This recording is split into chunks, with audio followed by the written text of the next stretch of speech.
तो स्टूडेंट्स आज हम लोग देखते हैं दो चर वाले रैखिक समीकरण के बारे में, है ना। कक्षा 10th में तीसरा चैप्टर है दो चर वाले रैखिक समीकरण। तो दो चर वैसे समीकरण जिसमें दो चर हो x और y, है ना। तो x y दो चर है और ये एक रैखिक समीकरण है, ये दूसरा है। तो ये दो समीकरण एक साथ रहते हैं, इसीलिए इसको कहते हैं दो चर वाले रैखिक समीकरण युग्म। युग्म का मतलब जोड़ा, है ना। तो ये जोड़े के रूप में रहता है जब भी रहता है तो इसका कुछ बेसिक चीज़ है जिसको हम लोग को जानना बहुत ज़रूरी है, जिसके बारे में हम लोग अभी जानते हैं, है ना। देखिए तो यहाँ हमने तीन समीकरण लिए हैं। पहला है x + 2y = 0, है ना। और 3 ये समीकरण 1 हो गया और ये समीकरण 2 3x + 4y -20 = 0। अब इस समीकरण में हम लोग इसको देखेंगे। जो पहला समीकरण है उसमें x का जो गुणांक है ना, x का गुणांक को हम लोग a1 कहते हैं। क्या कहते हैं? a1। तो x का गुणांक 1 है, 1 लिखेंगे। इसी तरह से जो y का गुणांक है उसको हम लोग कहते हैं b1। क्या कहते हैं? उसको कहते हैं b1। तो b1 2 है। और उसके बाद जो कांस्टेंट होता है अचर पद, है ना, उसको हम लोग c1 कहते हैं। तो c1 यहाँ है नहीं तो 0 लिखेंगे, है ना।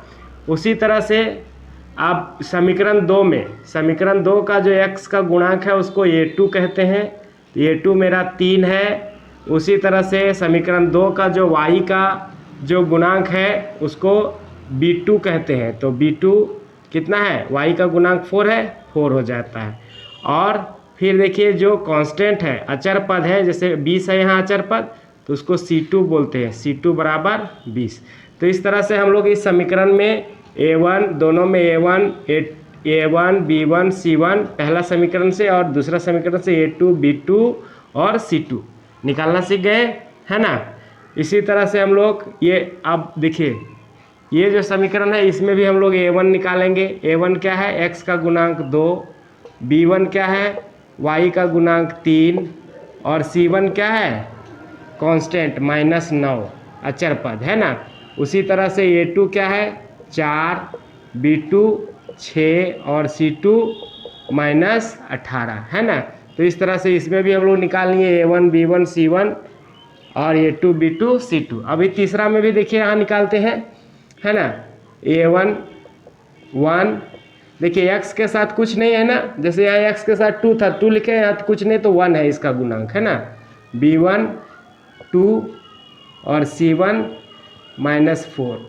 उसी तरह से a2 2 b2 4 और c2 -12, है ना। ये इस तरह से हमारा इसमें भी निकल गया। अब इसमें हम लोग a1 b1 c1 a2 b2 c2 निकालने के लिए सीख गए। चर्चा हम लोग आगे करते हैं। तो सबसे पहले हम लोग देखते हैं यहाँ पर अनुपात का तुलना करते हैं कि यदि a1/a2 बराबर नहीं होगा b1/b2, तो अगर इस तरह से रहेगा तो क्या होगा? एक हल होगा। क्या होगा?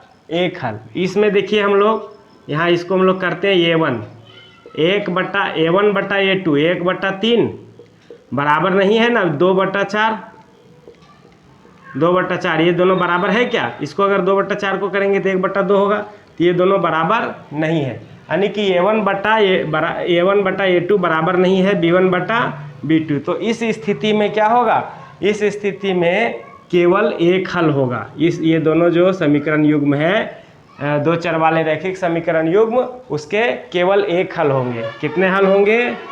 केवल एक हल, केवल एक हल। इसको हम लोग अद्वितीय हल भी कहते हैं। क्या कहते हैं? अद्वितीय हल। अद्वितीय हल, अद्वितीय माने दूसरा कोई हल नहीं, मतलब सिर्फ एक हल, केवल एक हल होगा। और इस स्थिति में जो इसका अगर हम ग्राफ बनाएंगे, इसका हम लोग ग्राफ खींचेंगे तो ग्राफ एक दूसरे को क्या करेगा? प्रतिच्छेद करेगा। जैसे y है y डैश और एक्स डैश और एक्स। इस पर अगर ग्राफ बनेगा तो ये ग्राफ क्या करेगा, एक दूसरे को प्रतिच्छेद करेगा, प्रतिच्छेदी रेखाएं होंगी। क्या करेगा, देखिए यहाँ प्रतिच्छेद करता हुआ रेखा है, तो दोनों का अगर ग्राफ खींचेंगे समीकरण 1 और 2 का, तो एक बिंदु पर काटेंगे, इसीलिए इसको एक हल होगा। और ये जो रेखाएं होंगी वो क्या है, प्रतिच्छेदी होंगी। क्या होंगी, प्रतिच्छेदी, है ना। और इसको हम लोग बोलेंगे प्रतिच्छेदी, प्रतिच्छेदी रेखाएं हैं। और इस स्थिति में क्या है कि ये दोनों जो आलेख हैं वो क्या कहलाएंगे, संगत कहलाएंगे। क्या कहलाएंगे, संगत, है ना। प्रतिच्छेदी रेखाएं हैं और ये कहलाएंगे संगत, है ना। उसके बाद इसमें हम लोग देखते हैं दूसरे समीकरण में, इसमें यदि हाँ, इसमें आगे जैसे एक चीज़ ध्यान देने वाली बात है कि A1/A2 बराबर B1 बटा बराबर नहीं है B1/B2, C1/C2 बराबर रहे या नहीं रहे उससे हमको कोई मतलब नहीं है, बस हम लोग को यहीं तक का मतलब है। समझ गए ना। अब हम लोग आगे देखते हैं दूसरा में, इसमें अगर A1/A2 बराबर है B1/B2 लेकिन और बराबर है C1/C2, इसमें अगर तीनों बराबर है ना, तीनों बराबर है तो क्या होगा, तीनों बराबर होगा तो अपरिमित रूप से अनेक हल होंगे। देखिए इसको हम लोग यहाँ करके देखते हैं, जैसे 2/4 बराबर है 3/6 बराबर -9/-18। अगर तीनों को हल करेंगे तो इसका क्या निकलेगा, 1/2 आ जाएगा सब, ये भी 1/2, ये भी 1/2, ये भी 1/2। तो ये तीनों बराबर है। तो यदि तीनों बराबर रहे तो इस स्थिति में जो हमारा ये रैखिक समीकरण युग्म के हल होंगे वो अपरिमित रूप से अनेक हल होंगे। अपरिमित रूप से अनेक हल होंगे, है ना। मतलब अपरिमित रूप से इसके अनेक हल होंगे। और जो इसका जो समीकरण होगा, ये जो आलेख जो हम खींचेंगे इसमें y डैश, x डैश और x, तो इसका जो समीकरण बनेगा, आलेख बनेगा, वो क्या होगा, वो एक ही के ऊपर, दोनों आलेख जो है वो एक ही के ऊपर बनेंगे। दो आलेख जो है वो एक ही के ऊपर दोनों आलेख बनेंगे। समझ गए कि नहीं। मतलब दोनों आलेख जो है वो एक ही होगा और इसमें बहुत सारा हल होगा, है ना, अपरिमित रूप से अनेक हल। और इसको हम लोग बोलते हैं, इसको प्रतिच्छेदी कहते हैं, इसको बोलते हैं संपाती। क्या कहते हैं, संपाती, है ना, संपाती कहते हैं। और ये भी संगत कहलाता है, संगत, है ना। अब तीसरा स्थिति देखते हैं कि यदि A1/A2 बराबर है B1/B2 लेकिन बराबर नहीं है C1/C2, इसको हम लोग देखते हैं A1 1/2 बराबर है 2/4, दोनों बराबर है ना, इसको भी करेंगे तो 1/2 ही होगा।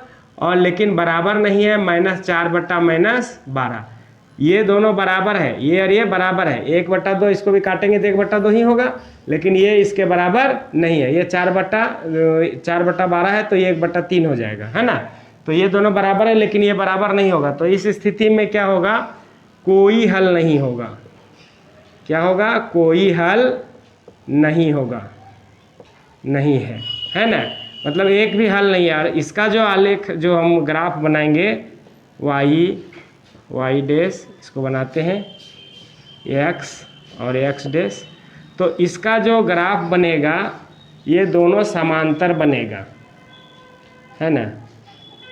ये जो ग्राफ बनेगा वो समांतर, मतलब ये एक दूसरे को कभी भी काटेंगे नहीं, है ना। तो और इसको हम लोग समांतर बोलते हैं और ये असंगत होगा, असंगत।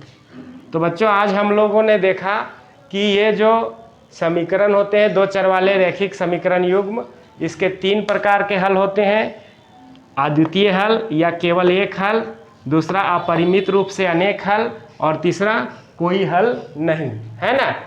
तो इस स्थिति में अगर एक हल हो तो आलेख प्रतिच्छेदी होते हैं, और इसका एक हल देखिए जहाँ पर काट रहा है वही इसका हल होगा, है ना। मान लीजिए कि यहाँ x के जगह पे यहाँ 3 है, मान लीजिए 3 है, और y के जगह पर मान लीजिए 2 है, तो 3 और 2 इसका मतलब हल होगा, x का मान 3 और y का मान 2।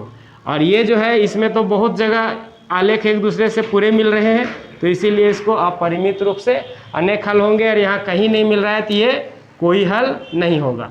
तो प्रतिच्छेदी होगा तो एक हल, और ये संगत कहलाएगा, है ना। संगत मतलब दोनों का मिलन हो रहा है, संगत मतलब एक साथ मिल रहा है, ये भी मिल रहा है तो ये भी संगत होगा। मतलब अगर कोई हल है, उसका अनेक हल है या एक हल है, तो वो संगत कहलाएगा, लेकिन कोई हल नहीं है तो वो असंगत कहलाएगा, है ना।